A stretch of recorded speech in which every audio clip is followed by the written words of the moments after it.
Chapter 30, Sci-Fi.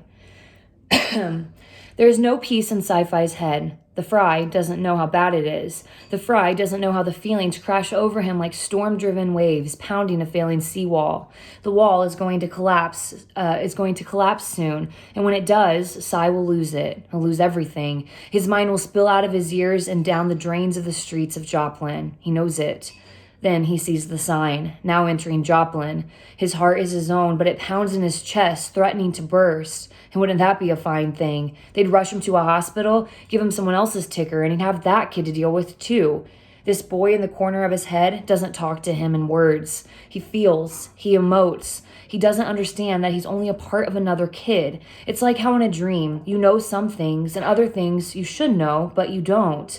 This kid, he knows where he is, but he doesn't know he's not all here. He doesn't know he's a part of someone else now. He keeps looking for things in Cyrus's head that just aren't there. Memories, connections. He keeps looking for words, but Cyrus's brain codes words differently. And so the kid hurls out anger, terror, grief. Waves pounding the wall, and beneath it all, there's a current tugging Cy forward. Something must be done here. Only the kid knows what it is. Would it help to have a map? Asked the Fry. The question gets Cy mad. Map won't help me, he says. I need to see stuff. I need to be places. A map is just a map. It ain't being there. They stand at a corner of the outskirts of Joplin. It's like divining for water. Nothing looks familiar. He doesn't know this place, Cy says. Let's try another street. Block after block, intersection after intersection, it's the same. Nothing. Joplin is a small town, but not so small that a person can know all of it. Then, at last, they get to a main street. There are shops and restaurants up and down the road. It's just like any other town this size, but wait, what is it? He knows this street, says Cy. There, that ice cream shop. I can taste pumpkin ice cream. I hate pumpkin ice cream. I'll bet he didn't. Cyrus nods. It was his favorite, the loser. He points a finger at the ice cream shop and slowly swings his arm to the left. He comes walking from that direction. He swings his arm to the right. And when he's done, he goes that way. So, do we track where he comes from or where he goes? Cy chooses to go left, but finds himself at Joplin High, home of the Eagles. He gets an image of a sword and instantly knows fencing. The kid was on the fencing team here. Swords are shiny, the Fry notes. Cy would throw him a dirty look if he weren't right on target. Swords are indeed shiny. He wonders if the kid ever stole swords and realizes that yes, he probably did. Stealing the swords of an opposing team is a time-honored tradition of fencing. This way, says the Fry, taking the lead. He must have gone from school to the ice cream shop to home. Home is where we're going, right? The answer comes to Cy as an urge deep in his brain that shoots straight to his gut. Salmon, more like swordfish, twisting on a line, and that line is pulling him relentlessly towards home, says Cy. Right. It's twilight now. Kids are out on the street. Half the cars have headlights on. As far as anyone knows, they're just two neighborhood kids headed wherever neighborhood kids go. No one seems to notice them, but there's a police car a block away. It was parked, but now it begins moving. They pass the ice cream parlor, and as they do, Cyrus can feel the change inside him. It's in his walk and in the way he holds himself. It's in all the tension points of his face. They're changing. His eyebrows lower. His jaw opens slightly. I'm not myself. That other kid is taking over. Should Cy let it happen, or should he fight it? But he knows it's already past the point of fighting. The only way to finish this is to let it happen. Cy, says the kid next to him. Cy looks at him, and although part of him knows it's just Lev, another part of him panics. He instantly knows why. He closes his eyes for a moment and tries to convince the kid in his head that the Fry is a friend, not a threat. The kid seems to get it, and his panic drops a notch. Cy reaches a corner and turns left like he's done 100 times. The rest of him shudders as he tries to keep up with his determined temporal lobe. Now a feeling comes on him, nervous, annoyed. He knows he must find a way to translate it into words. I'm gonna be late. They're gonna be so mad. They're always so mad. Late for what?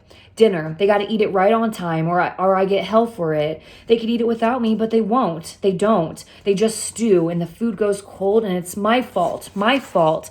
Always my fault. So I gotta sit there and they ask me how was my day. Fine. What did I learn? Nothing. What did I do wrong this time? Everything.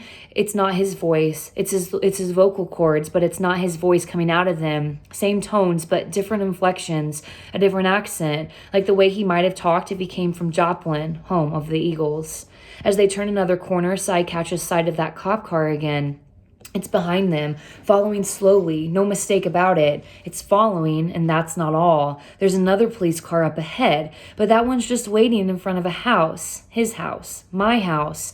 Cy is the salmon after all, and that police car is the bear. But even so, he can't stop. He's got to get to that house or die trying. As he nears the front walk, two men get out of a familiar Toyota parked across the street. It's the dads. They look at him, relief in their faces, but also pain. So they knew where he was coming. They must have known all along. Cyrus, one of them calls. He wants to run to them. He wants them to just take him home, but he stops himself. He can't go home. Not yet. They both stride towards him, getting in his path, but smart enough not to get in his face.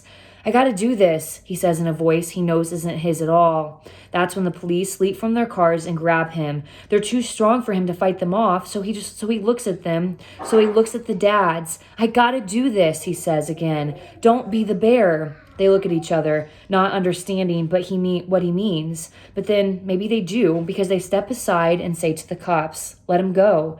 This is Lev, Cyrus says, amazed that the Fry is willing to risk his own safety to stand by Cy now. Nobody bothers him either.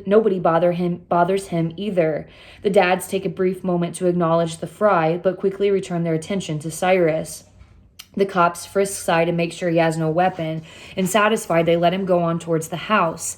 But there is a weapon. It's something sharp and heavy. Right now it's just in a corner of his mind, but in a few moments it won't be. And now Cy's scared, but he can't stop. There's a police officer at the front door talking in hushed tones to a man and woman standing at the threshold. They glance nervously at Cy. The part of Cy that isn't Cy knows this middle-aged couple so well. He's hit by a lightning bolt of emotion so violent he feels like he'll incinerate. As he walks towards the door, the flagstone path seems to undulate beneath his feet like a fun house floor. Then, finally, he's standing before them. The couple looks scared, horrified. Parts of him is happy at that, parts of him sad, and parts of him wishes he could be any place else in the world, but he no longer knows which part is which. He opens his mouth to speak, trying to translate the feelings into words. Give it, he demands. Give it to me, Mom. Give it to me, Dad. The woman covers her mouth and turns away. She presses out tears like a sponge in a fist. Tyler, says the man. Tyler, is that you? It's the first time Cyrus has a name to go with that part of him. Tyler. Yes, I'm Cyrus, but I'm also Tyler. I'm Saitai. Hurry, Saitai says. Give it to me. I need it now. What, Tyler, says the woman through her tears. What do you want from us? Saitai tries to say it, but he can't get the word. He can't even get the image straight. It's a thing, a weapon. Still, the image won't come, but the action does. He's miming something. He's leaning forward, puts one arm in front of the other. He's holding something long, angling it down. He thrusts both arms lower, and now he knows it's not a weapon he seeks. It's a tool, because he understands the actions he's miming. He's digging. Shovel, he says with a breath of relief. I need the shovel. The man and woman look at each other. The policeman beside them nods, and the man says, it's out in the shed. Saitai makes a beeline through the house and out the back door. With everyone following behind him, the couple, the cops, the dads, and the Fry. He heads straight for the shed, grabs the shovel. He knew exactly where it was and heads towards a corner of the yard where some twigs stick out of the ground. The twigs have been tied to form lopsided crosses. Saitai knows this corner of the yard. He feels this place in his gut. This is where he buried his pets. He doesn't know their names or even what kind of animals they were, but he suspects one of them was an Irish setter. He gets images of what happened to each of them. One met up with a pack of wild dogs, another with a bus, the third old age. He takes the shovel and thrusts it into the ground, but not near any of their graves. He's never disturbed them, never. Instead, he presses his shovel into the soft earth 2 yards behind the graves. He grunts, with every thrust of the shovel, hurling the dirt wildly to the side. Then, at just about 2 feet down, the shovel hits something with a dull thud. He drops to all fours and begins scooping out the earth with his hands. With the dirt cleared away, he reaches in, grabs a handle, and tugs until it comes up. He's holding a briefcase that's waterlogged and covered with mud. He puts it on the ground, flicks open the latches, and opens it. The moment he sees what's inside, Saitai's entire brain seizes. He's frozen in a total system lockup. He can't move, can't think because it's all so bright, so shiny in the slanted red rays of the sun. There are so many pretty things to look at. He can't move, but he must move. He must finish this. He digs both of his hands into the jewelry-filled briefcase, feeling the fine gold chain slide over his hands, hearing the rattle of metal against metal. There are diamonds and rubies, zircons and plastic, the priceless and the worthless, all mixed in together. He doesn't remember where or when he stole any of it. He only knows that he did. He stole it, hoarded it, and hid it, put it in its own little grave to dig up when he needed it. But if he can give it back, then maybe, with hands tangled in gold chains more binding than the handcuffs on the policeman's belt, he stumbles towards the man and woman. Bits and pieces, rings and pins, fall from the tangled bundle into the brush of the yard. They slip through his fingers, but still he holds on to what he can until he's there in front of the man and woman, who now hold each other, as if cowering in the path of a tornado. Then he falls to his knees, drops the bundle of shiny things at their feet, and rocking back and forth, makes a desperate plea. "Please," he says. I'm sorry, I didn't mean it. Please," he says, "take it, I don't need it, I don't want it. Please," he says, "do anything, but don't unwind me." And all at once, Sai realizes that Tyler doesn't know. The part of the boy which comprehends time and place isn't here and never will be. Tyler can't understand that he's already gone, and nothing Sai can do will ever make him understand. So he goes on wailing, "Please don't unwind me. I'll do anything. Please don't unwind me. Please." Then behind him, he hears a voice.